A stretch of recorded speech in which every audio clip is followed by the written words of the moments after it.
Hello everybody. Welcome back to 10 Minute Reviews. This is Freya, I'm Jason. We're bringing you today's episode. As always guys, please hit those like and subscribe buttons. We appreciate every bit of support that we can get from you guys. Just a small little family channel, just trying to bring you guys books and authors. So for today I want to talk about an author that I don't believe I've talked about in the past. Stumbled across this book not too long ago. Kade's Beyond Superpowered. Interesting book. Typically, a lot of the books within this subgenre occur in fantasy, and not this one. This one is one of the superpowered ones, a superhero, supervillain sort of books, which there are quite a few within this genre. Some of them I've reviewed, Saving Supervillains, stuff like that. And this falls right within the line, and you've kind of got your whole isekai kind of thing. You know, the character pulled into another world. Once again by a goddess. Naturally the goddess is smoking hot, because what else could she be? And it's interesting because this time around the world is a parallel to our world, but slightly different.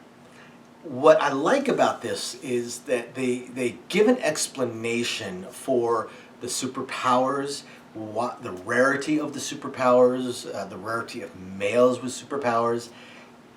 And he builds in an interesting, almost like a quest system, an interesting monetary system, at least for the superpowered people. A way for them to get paid for basically being superheroes. However, one thing that gets pointed out in the book, and it makes a ton of sense, is that the way the system is set up, it doesn't really encourage the superpowered people to actually solve the root cause of the attacks, because then they wouldn't get paid. For instance, there's a big satellite system, and basically you show up on the scene and you solve whatever superpowered attack is going on. If you're the first person, you get the primary chunk of money. You can claim it through a phone app.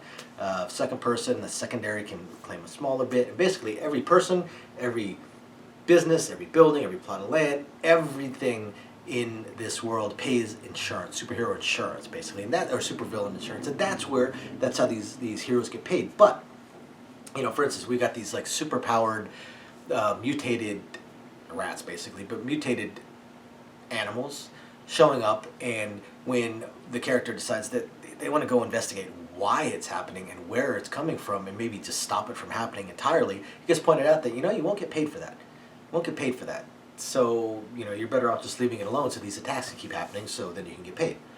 That's kind of how this ends up, how this world is built. And it's a pretty cool little system. It's an interesting little system, and it just definitely shows how corrupt things can be, especially when you have this big company.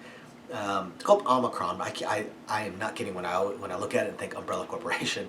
And Omicron is the corporation that is kind of the main one as far as superpowers and giving superpowers, or the procedure that allows superpowers to be developed if it doesn't kill you. And of course they're, you know, the typical evil corporation, just out to make a buck and screw everybody else. And you know, they'll kidnap and so on to experiment and cause these issues. But you have your independence, and that's what the real crux of this book goes around. The character who, by the way, unlike most of these books where the character dies through some accident or something along those lines, in this case the character actually starts out trying to commit suicide because he's dying of cancer. And then he is made an offer by this goddess to come to this other world and be a hero. He's not a hero, he's a fairly selfish person, but the goddess thinks that he has potential, plus the selfish people, as she points out, when she brings the true heroes in, they always get themselves killed because they always want to sacrifice themselves. So she wants to bring in somebody a little bit more selfish, so maybe they'll actually stay alive, which also makes an odd kind of sense. So she brings him over and, of course, grants him some powers, but grants him basically a seed of her own divinity in a way, if that makes sense. So he has these powers, and they're based around her powers, which are light-based. He, of course, has some enhanced strength, some enhanced durability, enhanced healing, stuff like that. But his core power is based around light. Now, he meets up almost right away, he meets up and kind of helps a um, a hero, and gets attacked by other heroes. As it turns out, those other heroes work for Omicron, and the one he saves is extraordinarily powerful, but she's an independent. She gained her powers in another way, and or another way besides Omicron.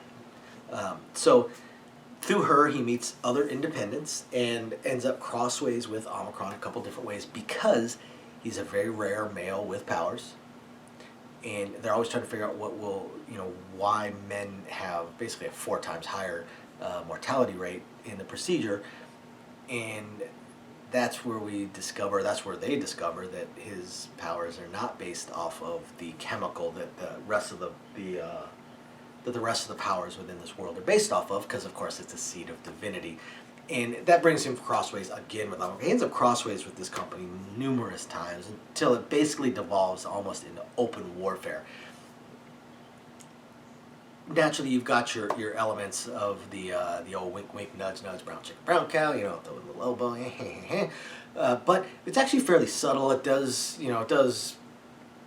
get to there with one of them, while really there's 4 that he's kind of circling around. Obviously the goddess, and then the one he first one he saves, then the second one, then the one he meets. It's almost like the boss, and then a third one. So he's got these these 3 heroes and this goddess. He's kind of revolving around, but he really only by the end of it gets with one of them. But it's definitely very, very fascinating. I like how he does the superpowers. I like the world that he has built. The world that he has built is really, really cool. So it's really, really fascinating.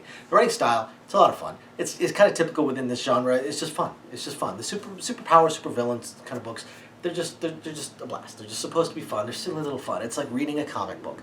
That's what it's supposed to be. You're reading a comic book without the pictures, which when you got this particular subgenre, you kind of want some of the pictures, but I digress.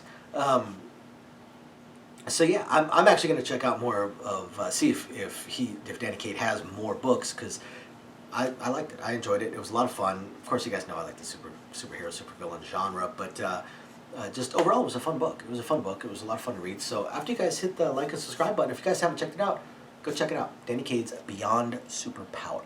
Thank you everybody for watching. We will catch you next time. Bye now.